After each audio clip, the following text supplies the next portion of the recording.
նախորդ անգամ դուք հարց եք տվել, ես հետո հարցերով ընկա,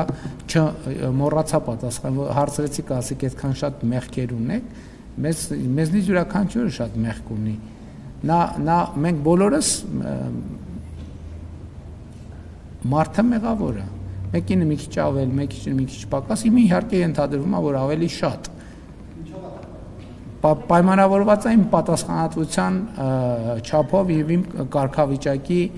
առանձնահատկություններով եւ այլն եւ այդպես շարունակ։ Գուցե իմ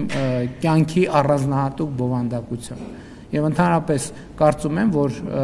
մեղքերից ազատվելու ամենաբանում